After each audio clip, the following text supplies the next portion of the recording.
Good evening, everyone. Welcome to the CotL Summer School for the third week.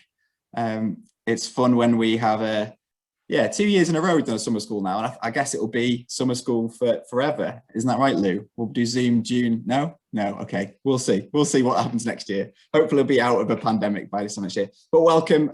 My name's Tom. I am on the Christians Left exec. I represent the Northeast on the exec. And my day job is working as a carbon practitioner, so trying to reduce emissions in the Northeast. But tonight we're going to save the planet more broadly. So what have we got? What's the plan? Well, we're going to be thinking around this kind of small and perfectly manageable topic of how to save the planet. And we'll be thinking through that challenge of the climate crisis and our response to it. And for me, this is an issue where sorry, is that someone trying to say something? No, okay. For me, this is an issue where my theology and my politics converge. So I'm faithful enough to think that God has a plan for restoration of all things, including the planet. And I'm hopeful enough and ambitious enough to think that us on the left of the political spectrum have a vision for that restoration. So my theology says that God loves the world, simple as, and that he has a plan for its flourishing, and that he says it's very good. My faith calls upon me to love my neighbor, my global neighbor as well as my local neighbor, to serve the vulnerable, to clothe the naked, to look after the sick, to visit the prisoner. The Bible I read calls us restorers and repairers of broken places.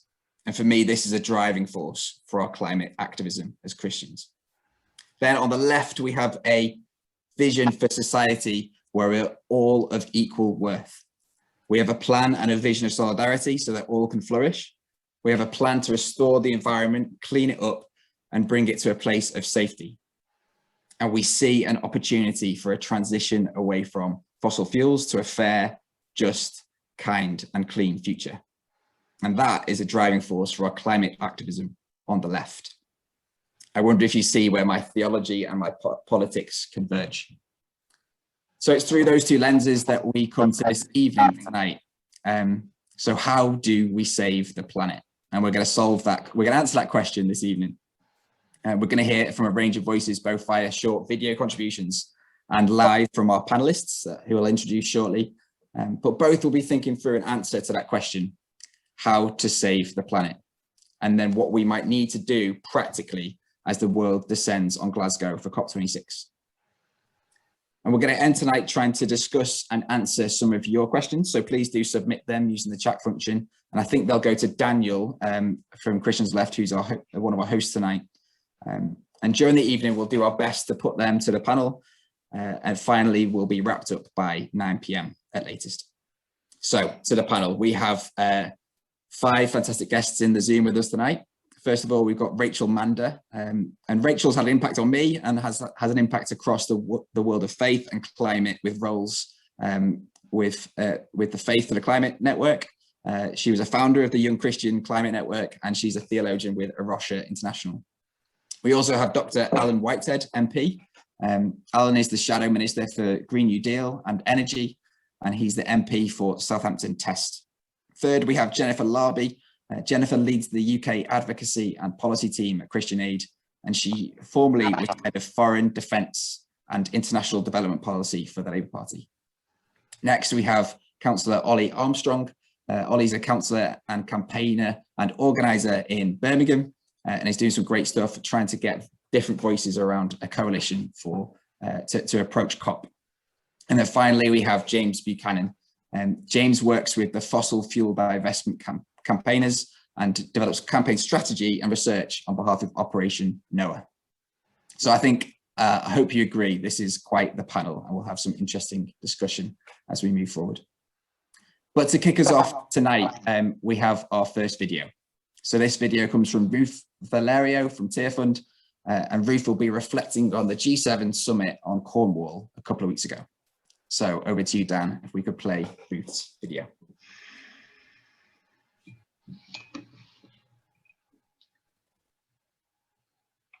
The UK, as host of both G7 and COP26 this year, holds a great deal of leadership responsibility to ensure that we have a year of climate commitments being realised, not just further promises and unfinanced plans.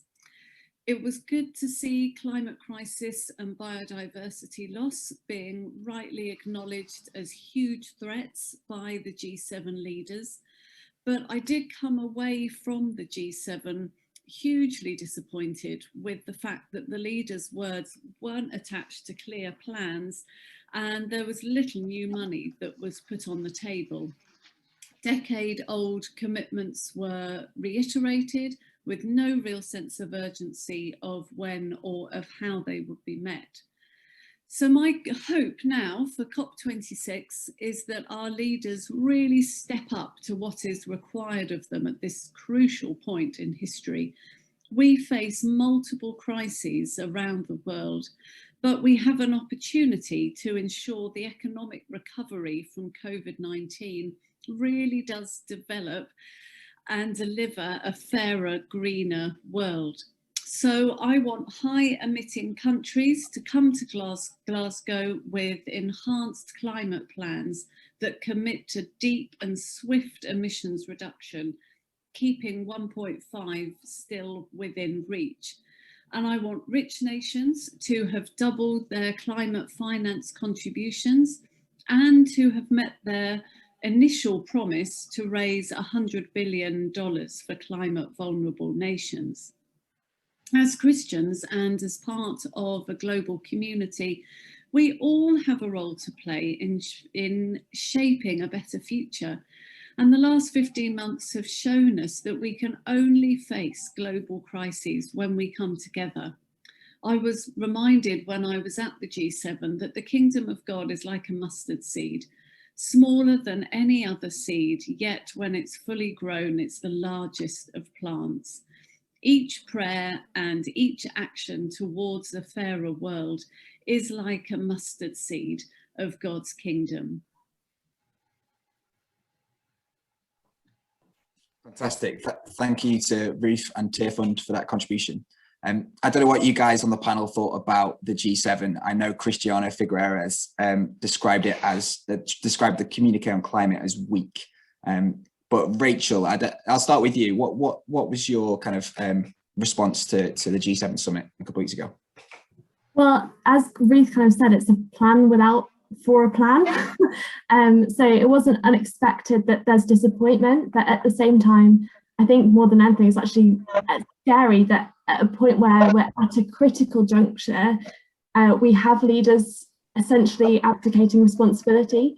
And I think a good kind of comparison is what we would have done in January 2020 if we had known what the last 18 months would have been so different.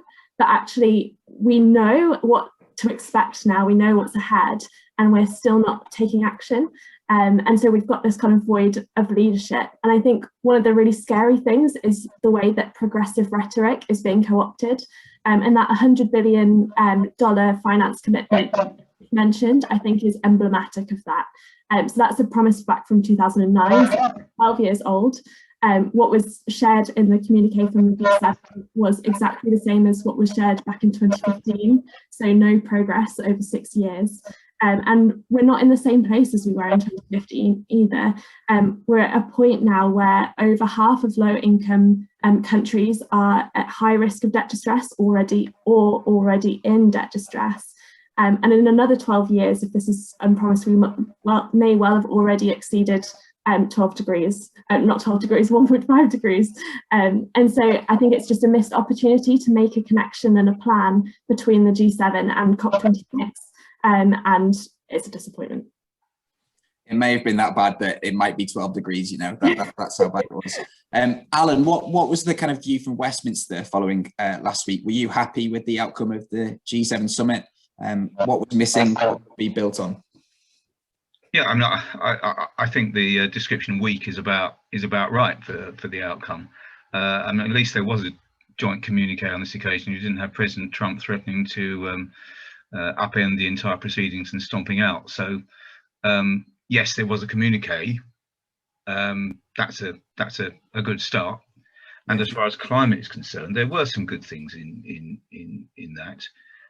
such as the collective commitment on phasing out financing for coal-fired power stations by next year, and trying to make sure that international finance for coal-fired power stations is collectively curbed and removed. So I think that's a real gain.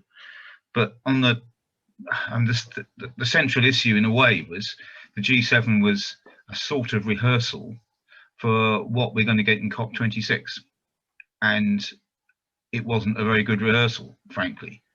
I mean, you had a number of the guest countries not budging at all on their laggardly commitments, and making no pretense about saying so at the G7.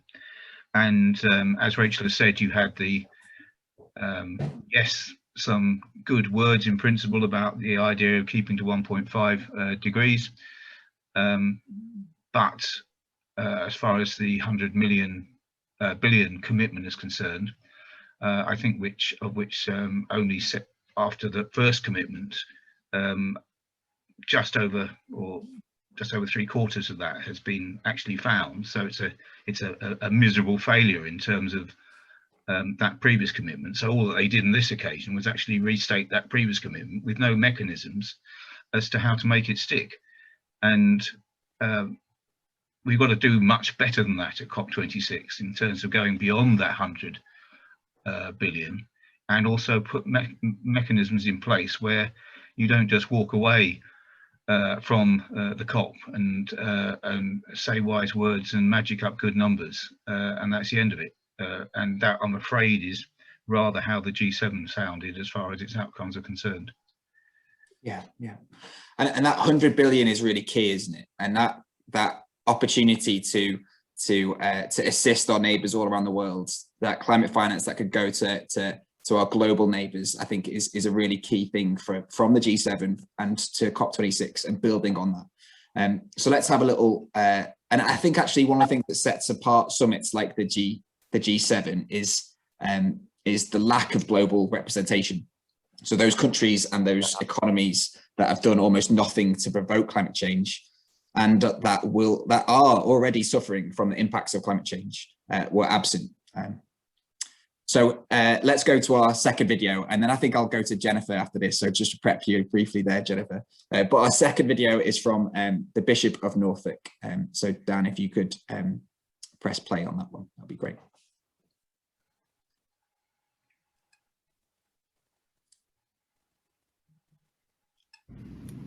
I've taken to wearing this green Punamu stone cross, petrol cross from New Zealand, given to me by a bishop in New Zealand, to remind me that climate change is a global issue.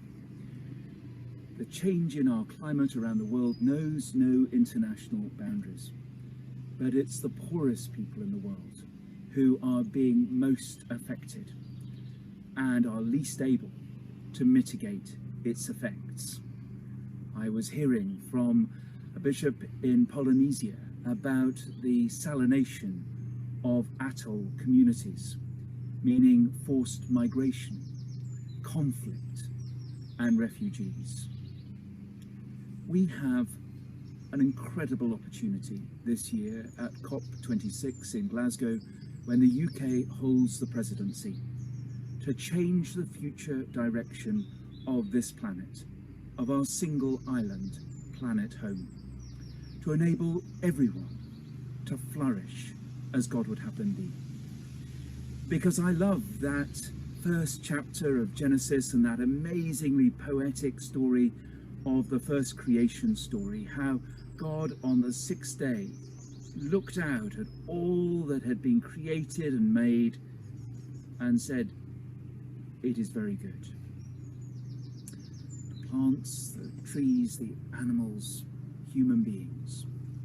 How can we be very good for future generations? How can we, entrusted with the care of our planet and the many, many resources it has, enable everyone to flourish? So I'm hoping, and I'm urgently praying, that at COP26, the governments of the world, this whole company of people, may set the direction to keep global climate increased temperature below 1.5 degrees. For governments to commit not to be investing any longer in fossil fuels. For governments to come together to find and fund resources to help the poorest in our communities, the poorest people around the world who are being most affected, and they're not being affected in the future, they're being affected right now.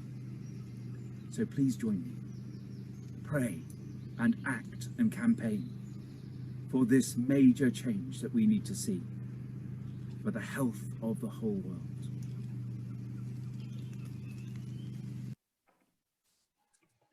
Yeah, a really important call from Bishop Graham there. And I think he was probably in a rainforest recording that. It looks kind of extraordinary. I'm not sure where he was recording from. Maybe, I didn't know the rainforest in Norfolk. But anyway, I guess the G7 summit was that represented those most powerful voices on the global stage. But Bishop Graham talked about the more vulnerable voices that might not have been heard. Jennifer, I don't know what Christian Aid's perspective is, but what do you think the most vulnerable voices might say following the G7? Thanks. And it's a great question. And I think if there was if vulnerable countries were to put together a collective scorecard of the G7, I think it would read C for effort, so big, bold statements pre-summit, and frankly an F for failure for the achievement of the summit. I think developing countries and communities that Christian Aid works with all around the world are really tired of being patronised with warm words from powerful countries on partnership and sort of understanding needs of poor countries and communities, and are very, very cognizant of broken promises at summits like this on debt, on climate, and on, vaccine equity.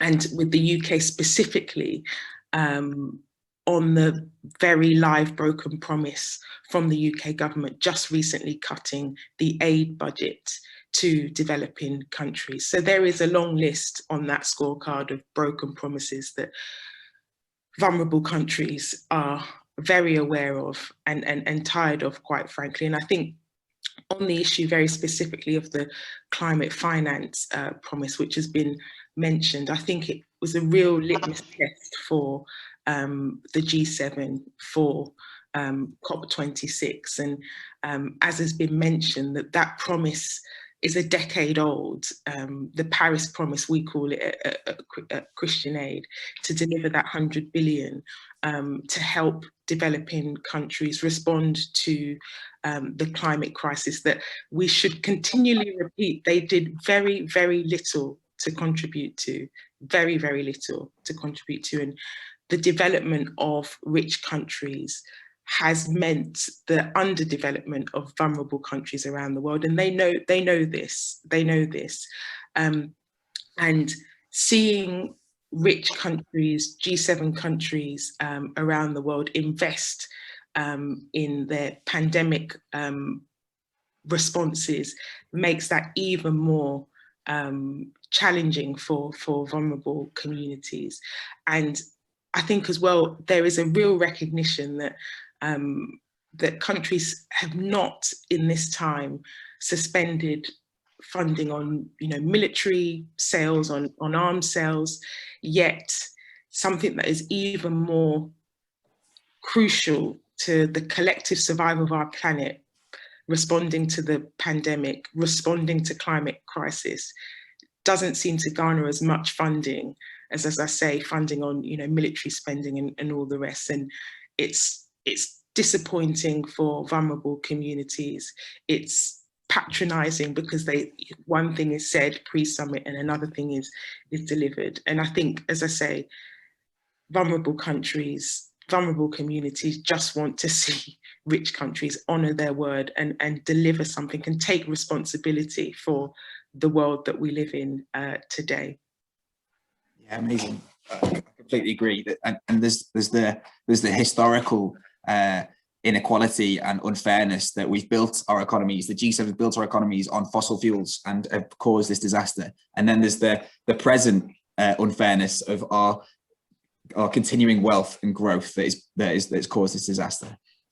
Olly, I don't know what your perspective is on this. Do you have any other thoughts to add on that stuff? Yeah, just to come in on the back of what Jennifer said, and very much agree. And I'll come round to vaccines in a minute. But just to say, so my political engagement is rooted very much in my upbringing in the community of faith. So I grew up the son of a free church pastor, then was highly involved in the northeast of England in Pentecostal movement, worked for Baptist movement in the C of E. And so for me, politically, like, I've got a bias. So I say my theory of power is the purpose of power is to give it away. And my theory of community engagement is to be unfair, but on behalf of the most vulnerable, right? So like I say, political engagement to be about tipping tables and standing in the gap, which is a sacrificial stance. And that brings me around to what Jennifer said so well. So what does that actually look like? And what does it look like for those who hold power? And in what way are they a metaphor? So we'll start with vaccines. So at the G7 and leading towards COP, the most powerful countries' selfish view of vaccines, one is a literal terrible thing, but also an incredibly worrying metaphor as to how we will respond to climate breakdown.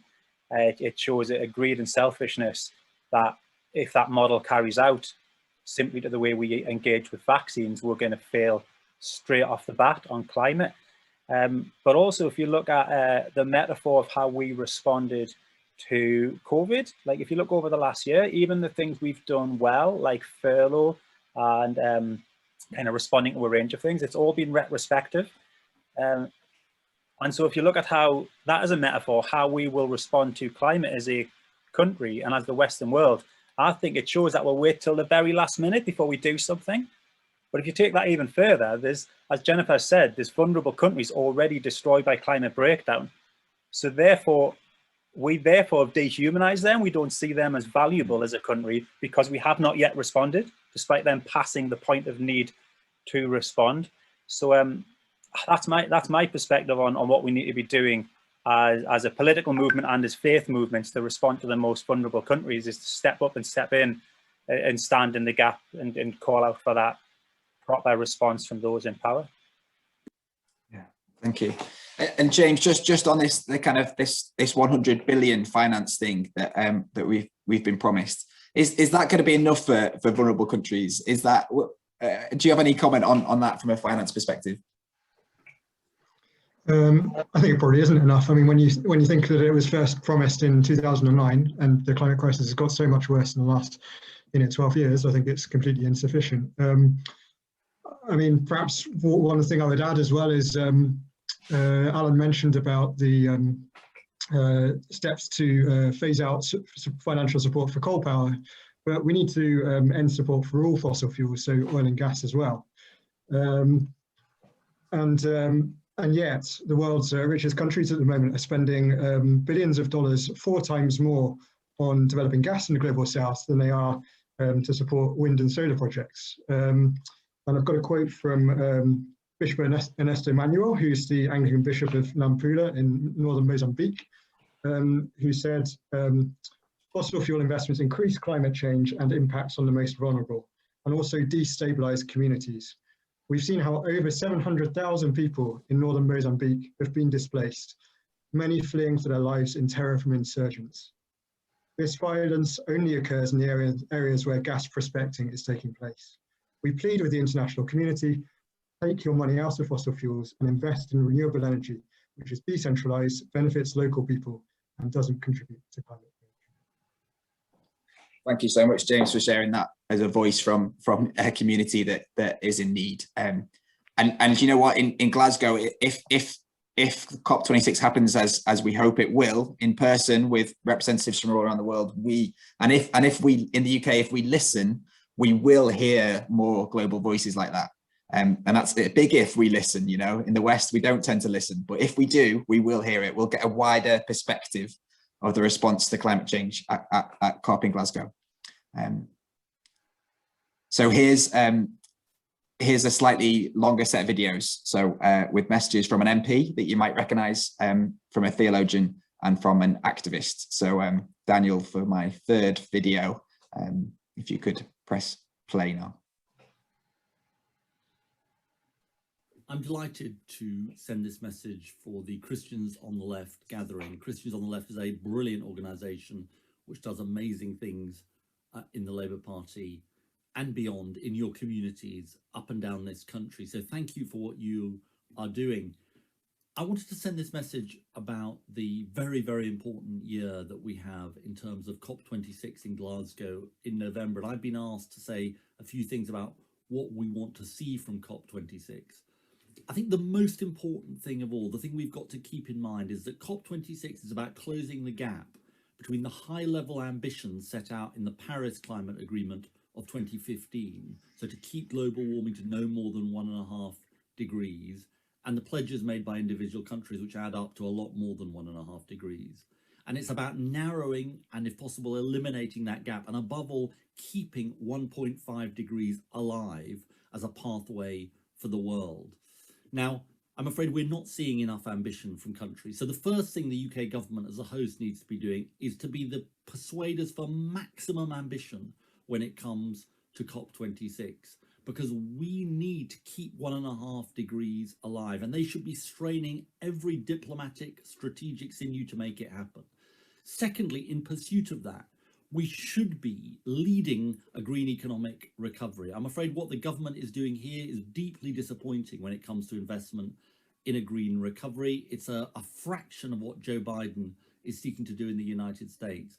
And a green recovery can power jobs in all the communities of our country, and it can also take us as a country closer to closing the gap between the targets set out by government, which by international standards are ambitious, and our delivery, which is, I'm afraid, woefully off track. So secondly, we need to lead the charge for a green economic recovery. I'd have liked to have seen much, much more of that at the recent G7 heads of government meeting.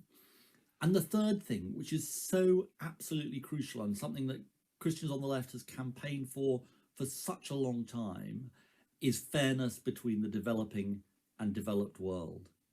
And, you know, in Copenhagen, the summit that I was at, the world made a promise to developing countries to deliver $100 billion of public and private finance in relation to climate change. That promise still hasn't been delivered, and that promise has got to be delivered. At least that promise has got to be delivered. And we need debt relief for the world's poorest countries. We need to help them much, much more than we're doing with vaccinating their populations.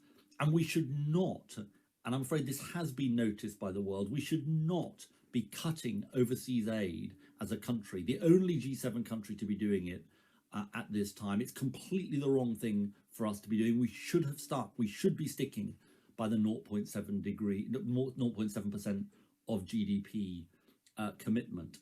Now, so a fair deal for the developing world, a fair deal for vulnerable countries is absolutely at the heart of success at COP26. Now what's our role as part of the wider progressive movement? Our role is to be the persuaders for maximum ambition, to put pressure on the government here in the UK, to be campaigning as hard as we can, and of course we know there are constraints, but as hard as we can for the outcome we need. We're in the decisive decade when it comes to the climate emergency. We have a responsibility. I know Christians on the Left takes that responsibility incredibly seriously. Let me end where I began, which is to thank you for the work you're doing in your communities.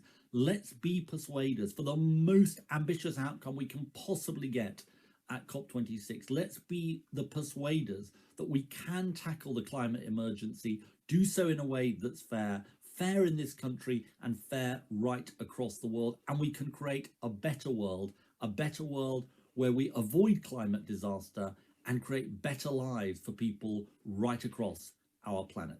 Thank you very much. Hi, I'm Hannah, and I want to share with you my wish list for COP26. At COP26, I would like to see concrete commitments which mirror the urgency of this decade, strategies designed towards real zero, not simply net zero targets which so easily disguise ongoing emissions increases. I want to see stringent rules for carbon markets, clamping down on deforestation and coal mining, and commitments to climate finance for the majority world.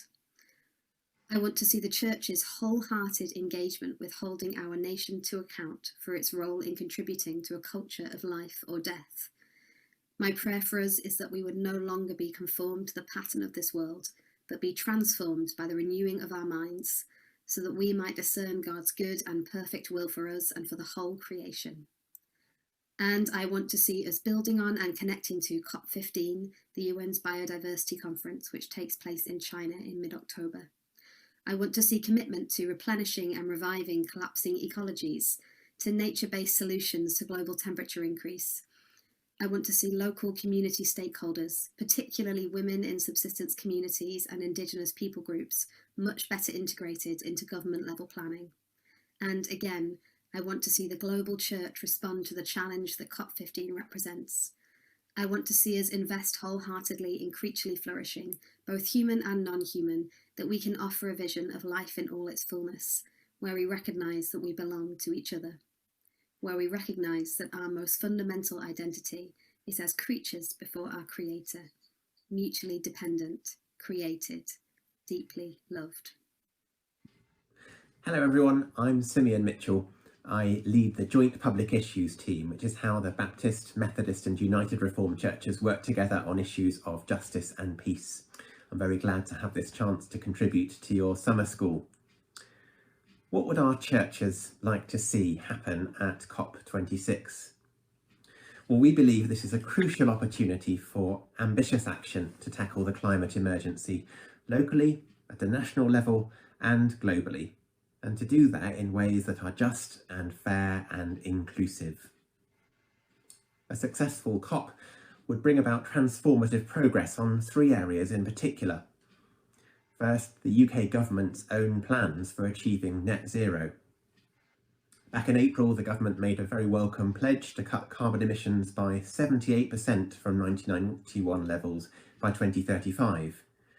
But so far, there's been a big gap between the pledges the government has made and the actions they've taken to meet them.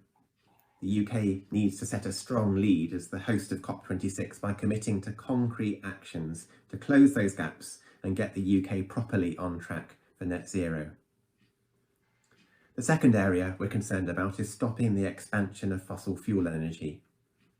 Last month, a significant report from the International Energy Agency said that in order to limit global temperature rises to 1.5 degrees, that's the target set in the Paris Agreement, there should be no further investment in new fossil fuel supply.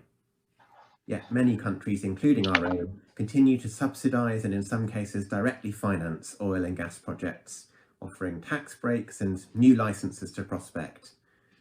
This support needs to come to an end to hasten the transition to sustainable and renewable energy sources. Finally, we want to see the COP address a fundamental global injustice of the climate crisis, namely that those communities who are suffering most from its effects are those least responsible for the harmful emissions that are causing temperature rises, and also those that have the fewest resources to deal with climate impacts. Successive COPs have failed on this issue. There needs to be a fair international financing mechanism put in place to support those on the front line to deal with loss and damage. We can't avoid talking about funding. So these are the outcomes that we'll be working and praying for, and we're really glad to be doing so alongside so many others. Okay, great. So there's 3 more perspectives, and I don't know about you, but I'm hearing something on repeat here. I'm hearing about debt and aid. I'm hearing about fossil fuels. I'm hearing about inequality. Hannah brought us as well the word biodiversity, the phrase nature-based solutions, and Ed used the phrase fair deal, green recovery. He said we needed to be the most ambitious in the UK, and that we need to be persuaders.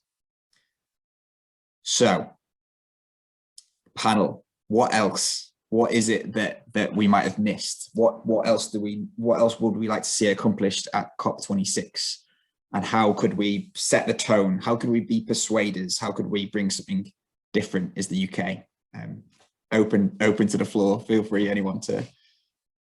Rachel. Yeah, so I think finance is really key for the other things as an enabler.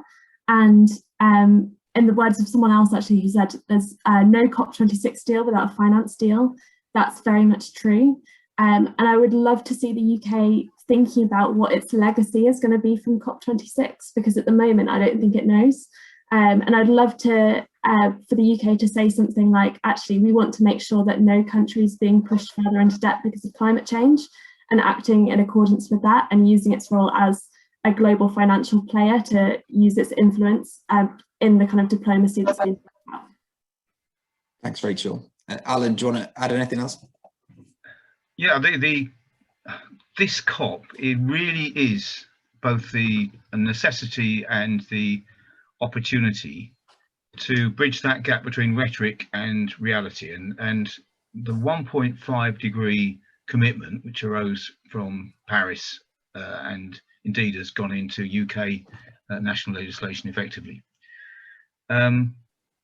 has known consequences. I mean, you cannot keep the world at a temperature rise of less than 1.5 degrees whilst having any sort of fossil fuel economy. It just doesn't add up at all. And so, you know, we keep saying, oh yeah, well, when we get to 2050 or whatever date we think we're going to get to, fossil fuels, even unabated, will be very residual. And yet we haven't got any mechanisms at all to actually make that happen over the period. And indeed, many countries in their indicative national contributions saying one thing, we know from their actions on the ground, meaning something else entirely. So one of the things I think that we've got to do at COP, and I mean this includes getting the laggards in national contributions to come up with something that actually meshes in with commitments elsewhere, so Australia, India, China, various other countries which haven't yet produced a national contribution, need to be at that table getting real about what the consequences of what they've overall committed to actually are over the period. And that, if we can actually hammer that in, then we will have had a successful COP26. If we walk away from COP26 just saying, yeah, we've got some nice news, a nice shiny new set of promises, but actually no mechanisms to take those promises any further, as we've seen with the £100 billion, then that would have been a terrible failure. Thank you. I just pick up on a couple of words that you said there, rhetoric and reality, and then one word that Rachel used, which was legacy. And for me, the 2050 target, when that was made into law by probably quite a reluctant Conservative Party, that was something like 2018, 2019. I was 30 in 2018, and there were 32 years till 2050. For me, within my whole lifetime, it's not an ambitious target. This is just rhetoric. This is not reality of the depth and the amount that we need to reduce our emissions by. And then that word legacy. I feel like Mr. Johnson is going to be a prime minister who's obsessed with what he can achieve, how he is remembered in the history books.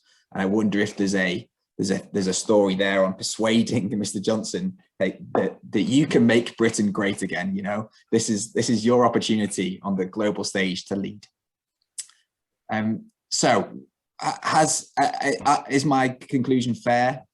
Olly, has the government gone far enough in its ambition for 2050? And is it going far enough with its investment immediately in the short term? Well, the answer is obviously no, isn't it? Because nobody's gone far enough, because everybody in a position of power has failed for decade upon decade, and we're still in that mindset now. And I think, well, firstly, I think your point you just made, Tom, about the kind of leaders we currently have is a really valid one. So first of all, we should be working with ego and shame, sadly, like it's a horrible thing, a mechanism to have to work with, but pushing pushing our political leaders to go further. It's as you've just said, sadly, it's creating ways for hero leaders to feel like they've been a hero while our communities do the actual work, or where we have to, we shame them where they fail, or at least we show them up to have failed the people they're supposed to represent. But no, they've not done enough. And at the minute, I can't see a path right now that any leadership is on that does enough. So it's on us. It's on us to push those leaders wherever they are around us to do more, quicker and better. So let's get on to that more, quicker and better a bit later. In the meantime, we're going to hear from a message from Deborah Tompkins from Green Christians. It's a slightly different message, but I think it's valuable. And Jennifer and James, I'd love you to come in after this to kind of talk to what should the church be doing? We're a Christians Are Left event. What should the church be doing in leading up to November? So Dan, if you could play Deborah's message from Green Christian.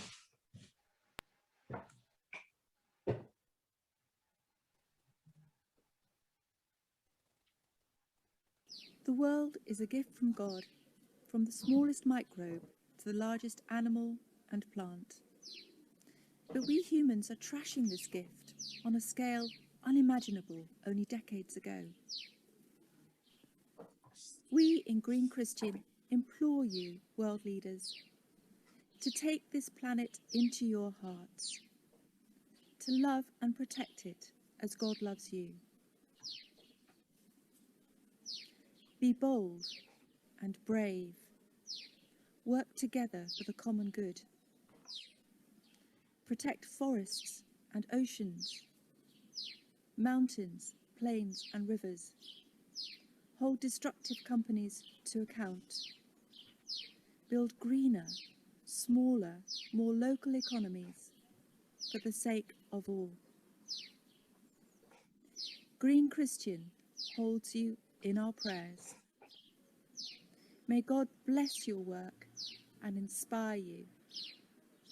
May God fill you with God's own love, God's own imagination, God's own courage, God's own gift of hope. We pray that you may act justly, love mercy, and walk humbly with God, the Creator and Sustainer of life. Amazing. A call to kind of bless and pray for and really work in the kind of spiritual realm on behalf of our leaders. What else, Jennifer, could the church be doing in the lead up to November?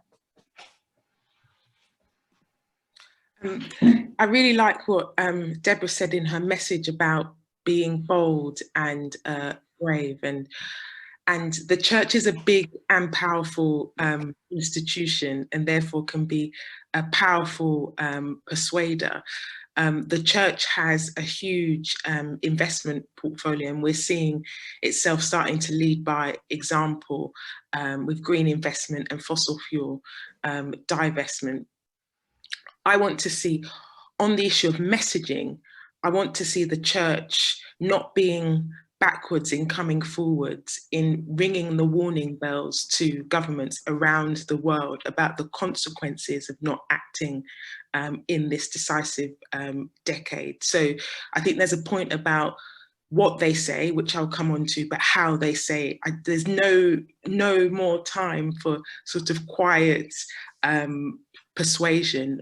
Being big, bold and brave in the way the church communicates the action that is needed now, I think is really, really critical. On what the church says, I really want the church to be united around the many messages and policy packages that we've already talked about on this call. I want the church to be united in delivering clear messages to the UK government and rich countries on climate justice, and talk in unequivocal terms about the climate catastrophe being an issue of justice, and centered around that, and it's going to be said time and time again, delivering on that Paris promise. And I love the words from Archbishop Desmond Tutu, and they ring true all the time, that a promise to the poor is particularly sacred, and it's an act of grace and great leadership when all efforts are made to keep these promises.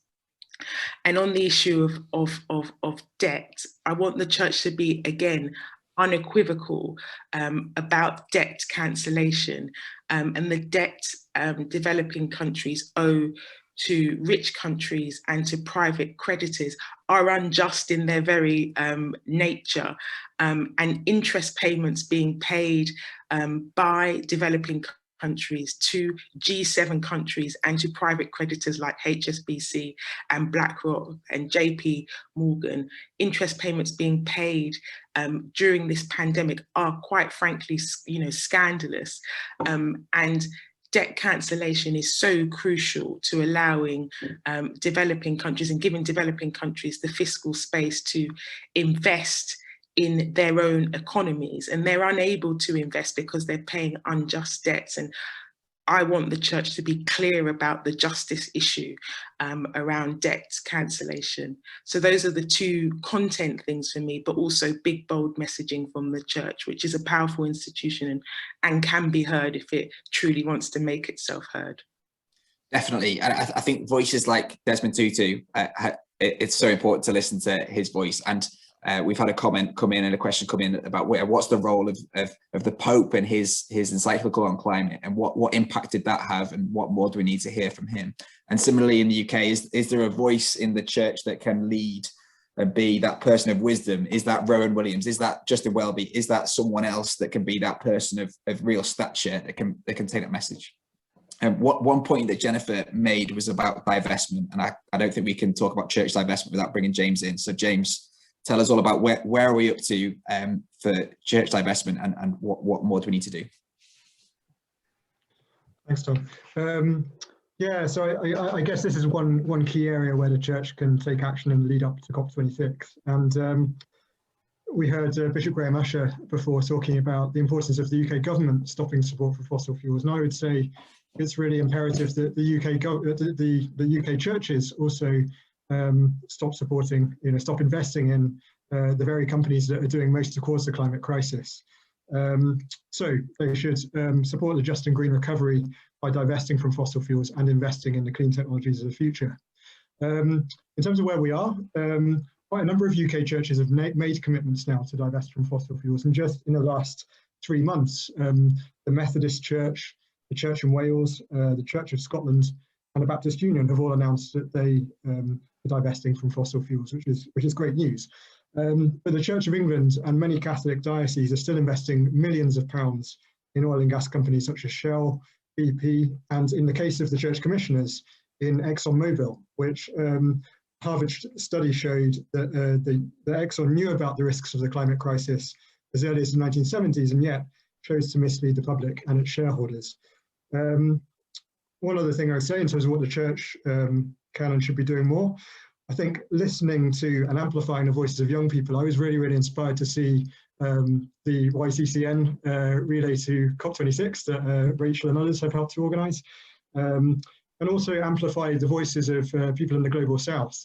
As I think others have said, we don't know exactly what COP26 is going to look like given the COVID situation, so I think it's even more important that the church in this country is speaking out for those most vulnerable and impacted by the climate crisis.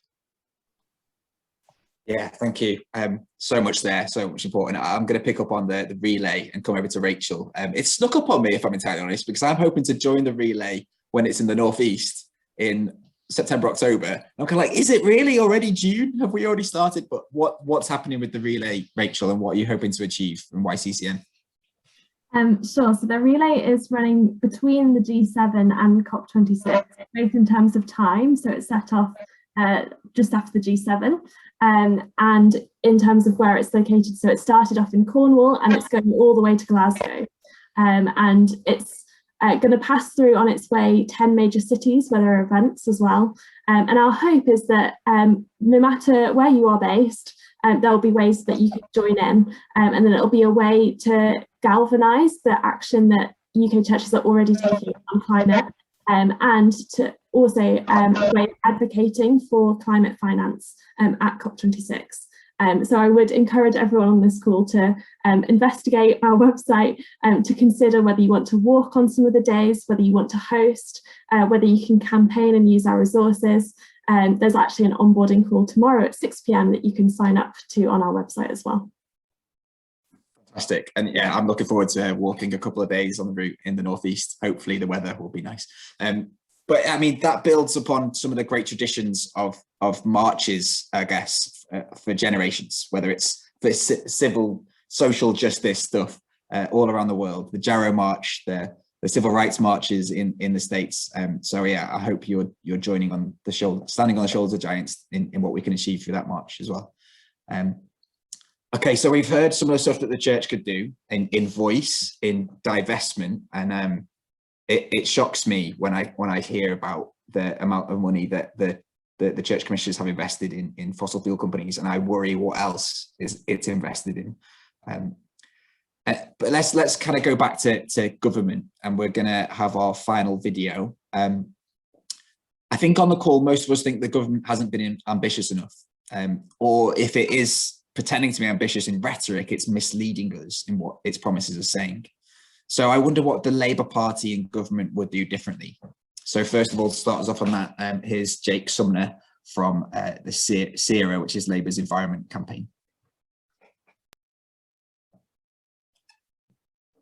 I'm Jake Sumner, one of the co-chairs of SERA Labour's environment campaign. I was at COP25 a couple of years ago, and looking to COP26 in November, what do we need from these critical climate talks? Overall, we need the necessary commitments backed by credible actions to reduce emissions, particularly from the largest emitting countries. As COP26 host, the UK has a huge responsibility to lead.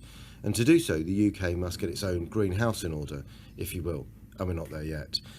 For this, we need an honesty, but for the government and the Prime Minister, honesty is an issue.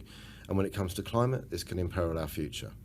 The statements we hear, which are we're the best, we're global leaders, we've done more than all the other countries, these just aren't correct and mask significant failings. As the TUC has shown, the UK's got the lowest spend across the G7 on green infrastructure. The funding for the government's 10-point plan for a green industrial revolution is much smaller compared to other countries. Credible delivery plans do not exist under the headlines. So this is what we need. 1, stop greenwashing and tell the truth. Overinflating is selling us short. Be level with the people. 2, commit the resources needed and stop taking action that's harmful, such as investing in fossil fuels. 3, don't pretend there's a big green lever in Whitehall that the Prime Minister pulls and it all happens. Devolve nations, and mayors and local government have a critical role. Give the mayors and councils the resources to meet their ambitions to retrofit homes, tackle air quality, scale EV networks and all the green plans needed. 4, bring people along. Connect people to the new jobs. Put training programs alongside, support businesses to move greener quickly and at scale, enable those in trades to get the opportunities in the green economy, and bring people along with proper engagement and citizen assemblies. Make action with, not to people. And 5, give a proper account. Report to Parliament on plans and progress, including the COP process itself. The government just isn't doing that. Climate is the biggest challenge we face. If the government does not deliver, it will be one of the biggest failings we've seen of a government. So we must build back stronger, fairer and greener. It isn't a nice to have, it isn't an option, it's a necessity. Fantastic. Yeah, I get so excited what the church's role could be in this story, but I also get so excited about what a Labour vision could be for this. So I'm going to come to Alan and Olly.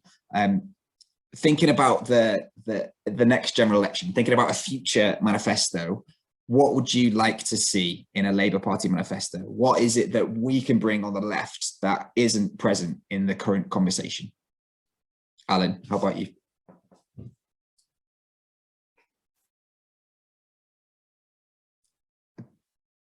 I don't know if we've lost Alan, so I'm going to come to Olly and maybe we'll come back to Alan. Olly, what do you think is missing? What do we need in a Labour manifesto? So I'm going to start actually from some of the things Jake said, and then we'll loop round to that. I think it's important to recognise there's a real danger in left politics to just say the government are terrible on this, this and this, and we'll do it right. It's a fair chance in the coming year that the government will get really good on a lot of the things that we just said because they're not stupid, they know how to stay in power. So there's a fair chance we could see a Conservative government We could see internationally right-wing governments devolve power, invest in green jobs. We could see right-wing governments create green infrastructure. We could also see right-wing governments point to the fact that we'll have mass unrest and climate refugees, and so invest deeply in localized war machine creation. Like there's an opportunity here for the Conservative government and the international right-wing governments to get ahead of the narrative. And we've got to be careful that we don't just keep saying the Tories are terrible on this, because they will get things structurally correct to stay in power and we'll be left behind. So that loops me around to the Labour Party. So for the past few years, and in fact for the past few decades, people who are politically left have been increasingly understanding we have to respond to climate breakdown with climate justice and telling people climate change is real.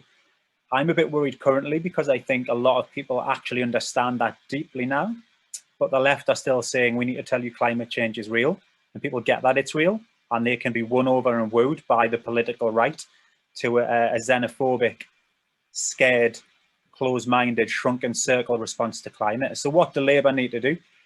Labour, I'm not going to say specific policies, I'm going to say we need to be active. I'm going to say that we need to weave climate and climate justice through every political decision we make, from housing to transport to food to, when we talk about devolution, putting the power in the hands of local people, not just local power holders. Labour needs to have a strategy that recognises that a climate response has to be, if it's left-wing, has to be a compassionate response. It has to be linked into an understanding of economics that is based upon things like donor economics, that pours money back into the communities where the money comes from. Yeah, Labour needs to just keep its promises to people and act on them. It's pretty simple. But rooted in, last point, much of our poor response to climate and much of our destruction is based upon a colonial past of which the church itself is deeply culpable.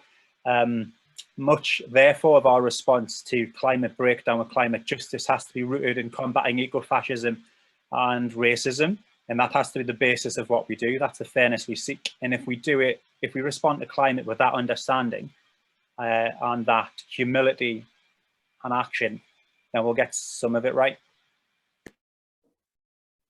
Fantastic, thank you. We have Alan back. I think we lost you for a little while there, Alan. I'm afraid you did, and I'm pleased to be back, as we say. Well, welcome back. So I think I got most of the conversation in the meantime. Okay, so just kind of talking through what we might want to see from a Labour Party if we were going to go through to the next general election. What can the Labour Party bring? Well, I mean, in terms of what it is, we've got to put in our manifesto and do as the next Labour government. I think Oliver has really set the scene for that. Exactly. We have to say what we're going to do and do it, and demonstrate in the manifesto in detail what we are going to do. No general platitudes about we all got to work together to make the climate, etc., a better place. I mean, Oliver's absolutely right. We're not in a position where we're trying to persuade people anymore that climate change is real and action is needed. The big criterion at the moment is who is going to be honest and real about just how much needs to be done, how much money needs to go into doing the things that we need to do, and how we can get those structural things in place which make a low carbon economy inevitable. And those should be the central features of any manifesto for next time. So what are we going to do about, say, retrofitting all houses in our country for low carbon home management, and face up to how much that's going to cost and put it in the manifesto that that's what we're going to do. What are we going to do, really going to do about low carbon energy? And are we prepared to commit ourselves effectively to wholly renewable energy sources by the mid-30s latest, and look forward to the proposition that that's actually going to mean that we have only very residual use of fossil fuels for any purposes, and then probably not unabated thereafter. So put that in the manifesto, and that of course has big implications for the difficult issues, which is where we are now in terms of the difference between rhetoric and reality. In as much as, I mean, if you looked at the government 10-point plan, I've got this, there it is, government 10-point plan for a green industrial revolution. It's not a plan, it's a wish list. And it's got nothing in it that actually takes you any further forward down the road than we are at the moment in terms of realizing things. So the rhetoric has changed, and Oliver's quite right that right-wing governments are now wrapping themselves in what those of us on the left who have been involved in this for a very long time, as it were, thought it was our rhetoric. Well, that's their rhetoric to some extent, but the big difference is they don't mean it. And they don't, and it's quite evident that they don't mean it in terms of, I mean, for example, we know that the government is way off beam for achieving the 5th and 6th carbon budget, even at the same time as they're publishing these things saying we're going to get all over the next hurdles.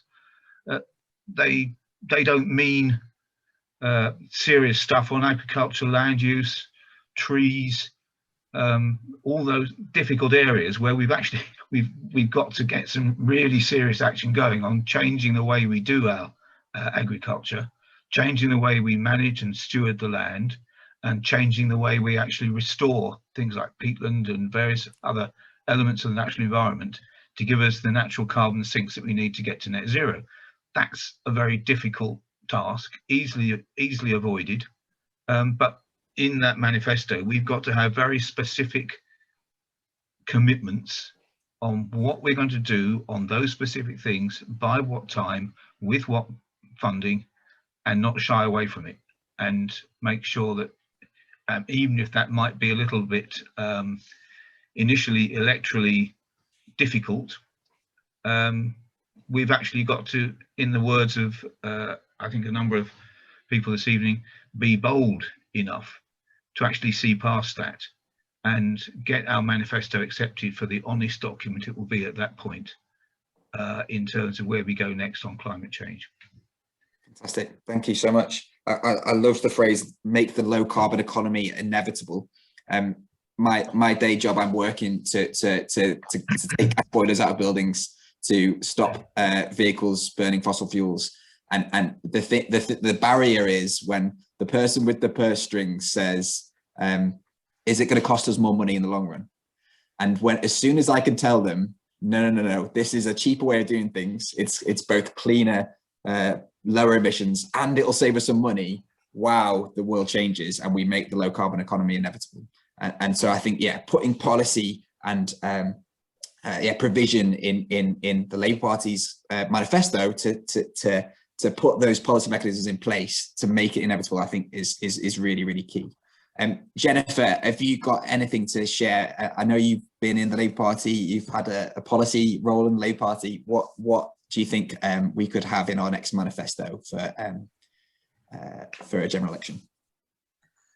Yeah, thanks, Tom. I mean, yeah, so I worked on with politicians the last two Labour Party manifestos, mainly on the foreign policy side. And one of the things that I think is really, really important is that we put climate justice at the heart of our foreign policy, because I think there is sometimes a tendency to, with manifesto writing, there's a bit of a battle between, you know, the domestic focus versus the international focus. So one thing I want to see with the next Labour manifesto is what I think we did try to achieve with the last two manifestos, which is put climate justice at the heart of our international, progressive international policy focus. And agree with Alan and Olly on all the sort of domestic policies that need to be included, and sticking with that green industrial revolution that we've put forward in the last two manifestos, and effectively costing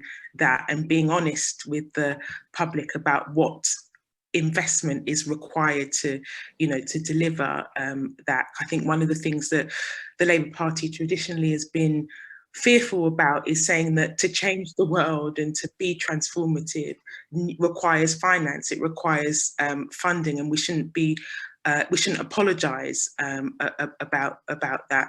The money is there to deliver these things if we want to, and I think that's something that we need to strongly communicate on the left, that we can, as the richest countries in the world, find the funding to transform societies and transform the planet when we're talking about climate change. So let's not be afraid to do that. So mainly a question on sort of, how we message the boldness and the transformation we need, and a continuation on the green industrial revolution policies that were in the last two manifestos.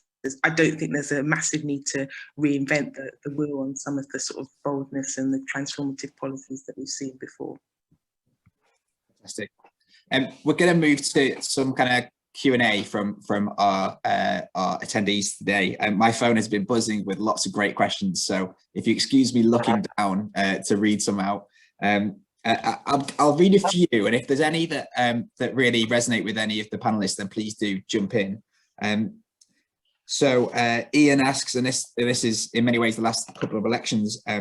So at the general election, there was a race to see who could promise to plant the most trees. How's the government doing?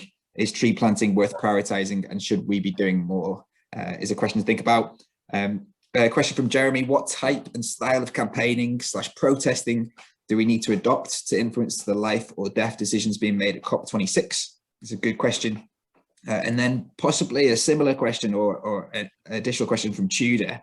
Project Fear is widely perceived to have failed in the Brexit debate. How can we avoid repeating a similar Project Fear in the lead up to COP? So let's start with James or Rachel. Is there any of those questions resonate with you? Any thoughts that you want to share on those ones?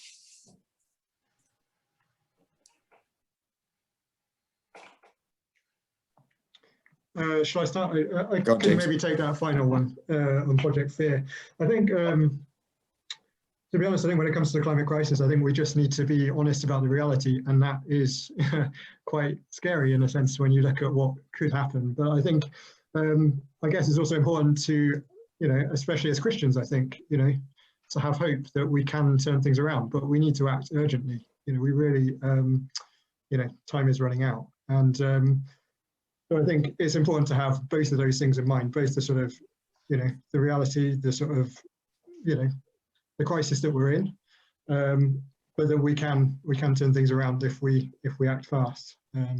Yeah, perhaps just one thing to add on the tree planting. I mean, this is not my major area of expertise, but perhaps something in relation to what the churches can and should be doing on this as well.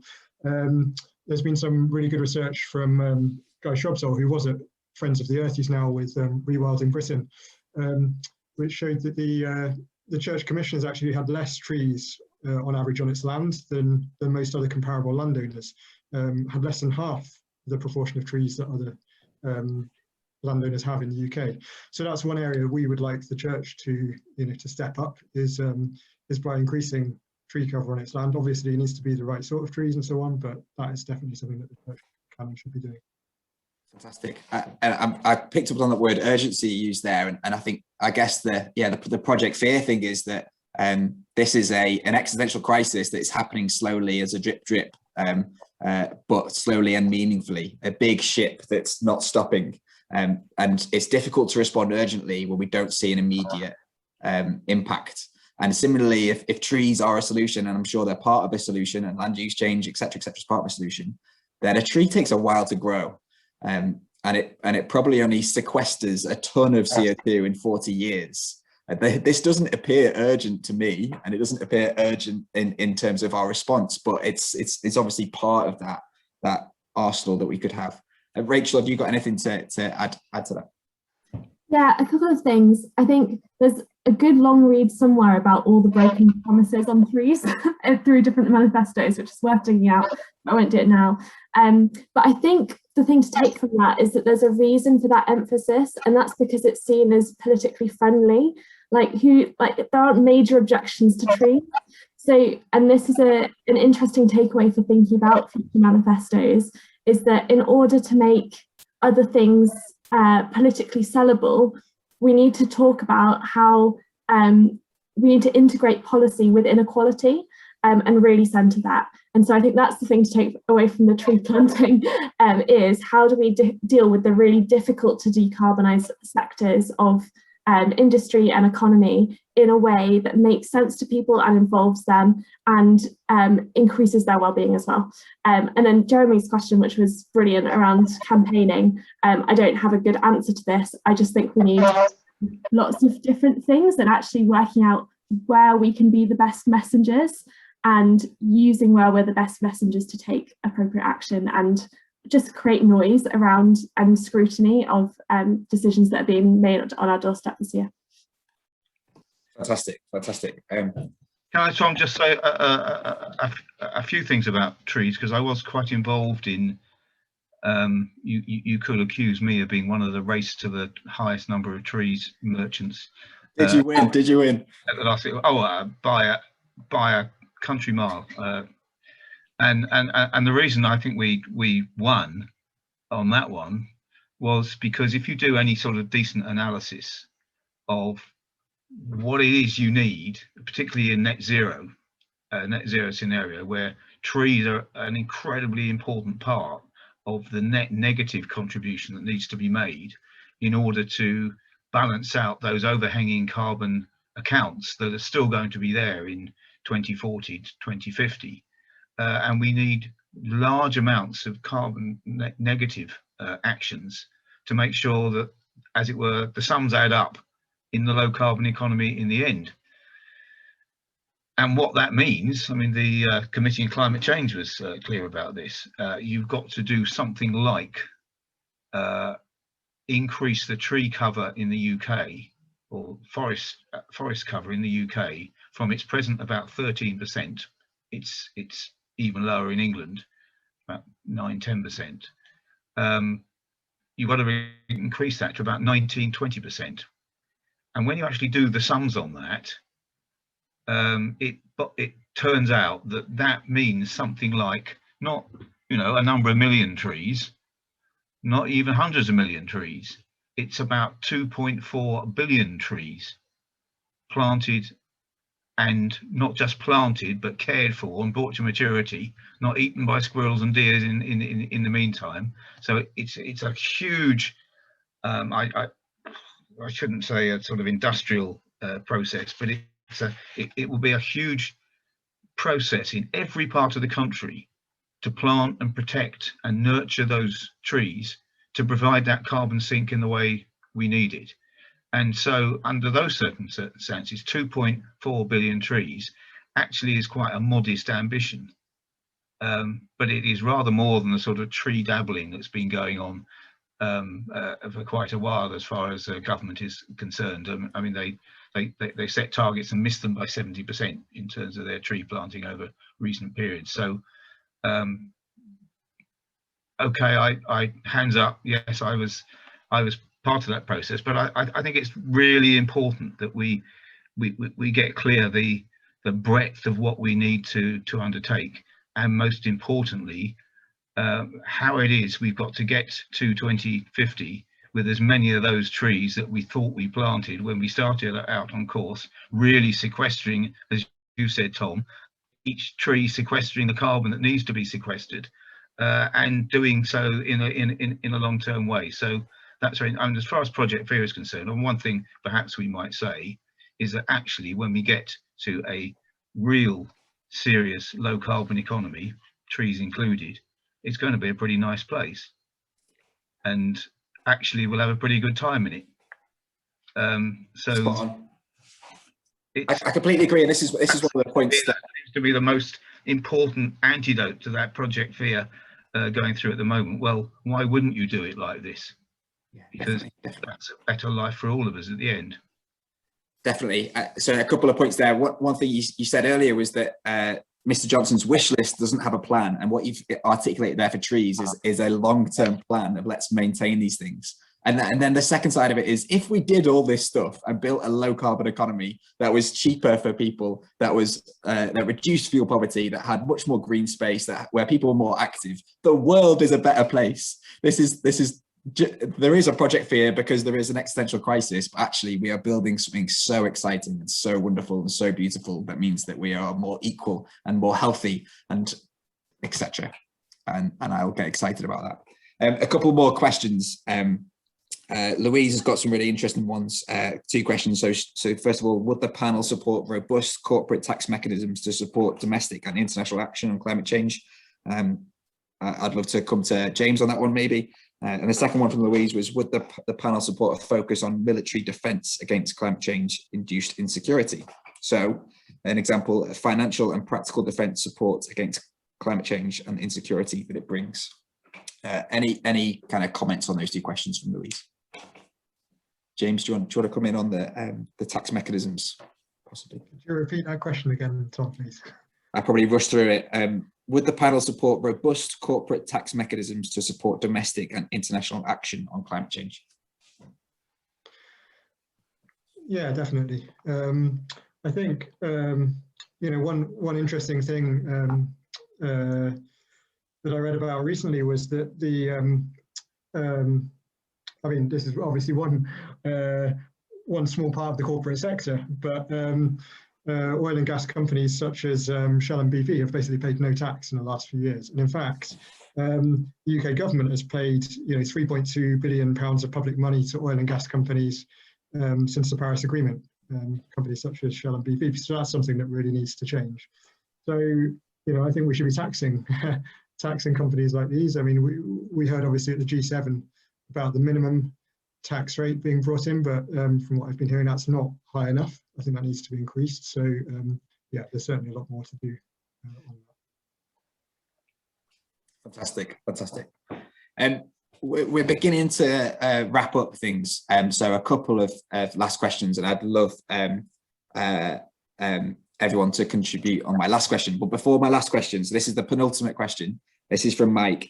He's a local councillor and the mayor of his town.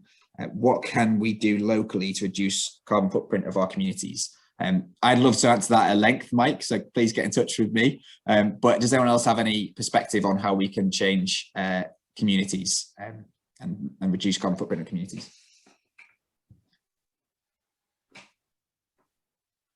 Well, I mean, just very briefly, one thing I think is really important over the next period is actually taking control at community level of our own energy, and particularly doing that in a green, low carbon way. And indeed, I mean, one of the things we've seen about the transition from the brown energy economy to the green energy economy, it's overwhelmingly local.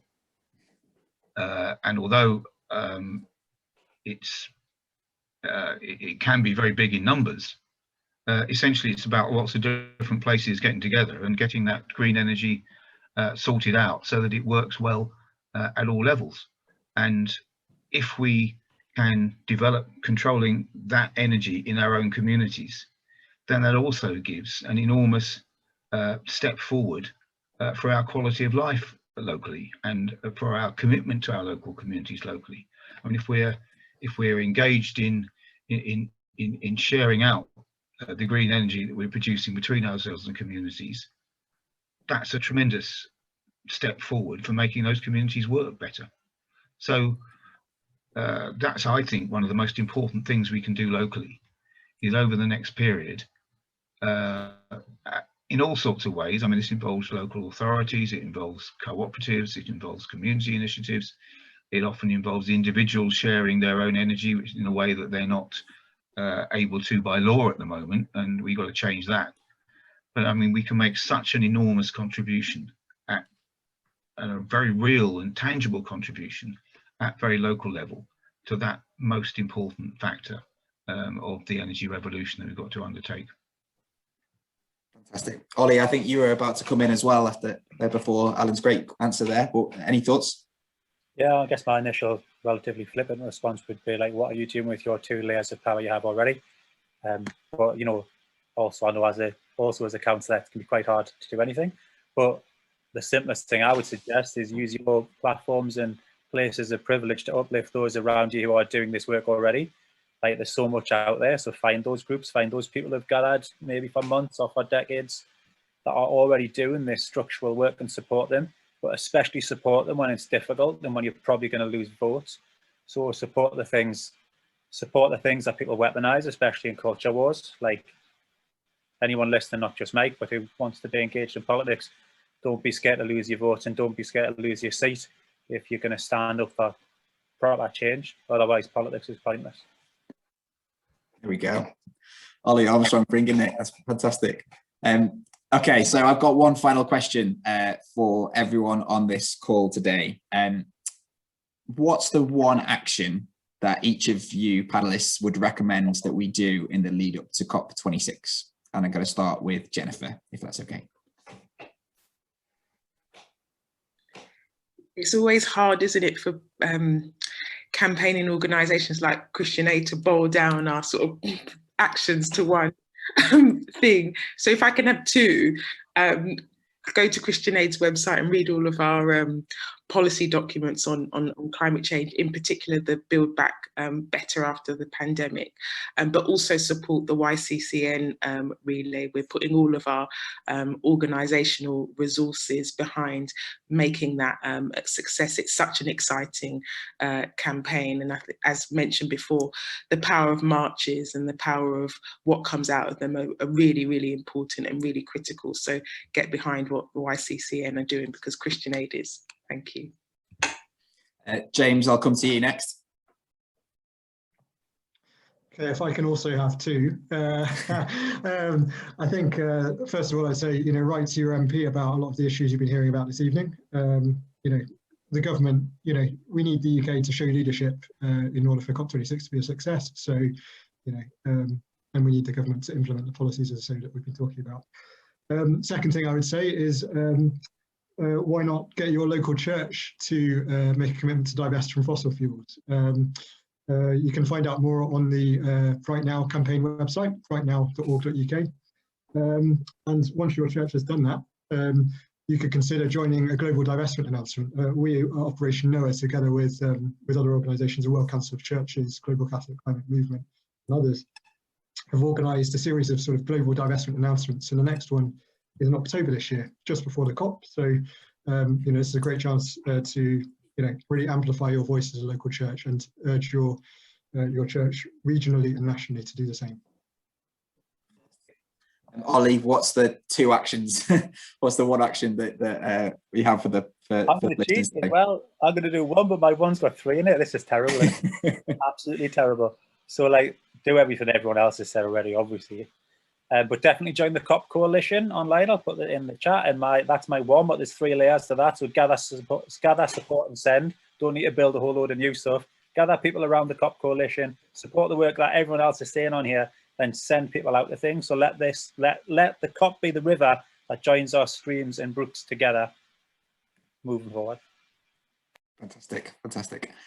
Rachel, as many things as you want for people to take away with them. Well, you know what I'm going to say anyway, it's going to be the relay to COP26, but actually that incorporates lots of other things, like there will be political resources that we're working in conjunction with Christian Aid on, and lots of opportunities to contact and meet with your MP around climate finance ahead of COP26. Fantastic. And Alan, if you're still there, I hope you are. Yes, I'm here again. Great. What's the one thing that you have for the listeners today? I think it is get together with the groups that you are in or associated with already, and be a part of a huge message to everyone involved in COP that this has got to be a climate justice COP. That it's got to be, among other things, about making sure that the developed world is fair to the developing world as far as the opportunities and burdens that are going to be there as far as climate change is concerned. And every single voice that can be added to that in churches, in any international connections that anyone has, to ensure that those people who are coming to the COP have that in their minds. as a central feature of the COP, I think is going to be work well done. And if we can come out of the COP with that as its particular achievement, we'll have made an enormous amount of gain. Fantastic. Well, thank you so much, panelists. I've really enjoyed and appreciated and been engaged by your contributions. So thank you so much. To everyone else, participants in this meeting, thank you for coming and thank you for listening. I hope that's been useful. Please do share thoughts from this. Get in touch with us on Facebook and Twitter and wherever you can find Christians on the Left. And let us know if we have saved the planet tonight. I'm sure we haven't, but maybe we've taken a step in the right direction. Next week, Christians Left is hosting its final summer school for this year, for 2021, before the next year, hey Lou. And next week, we're going to be taking on the similarly small challenge of how to end child poverty. So please do share that event, send that around to your contacts, and we will see you next week. Thank you everyone for coming, and yeah, God bless.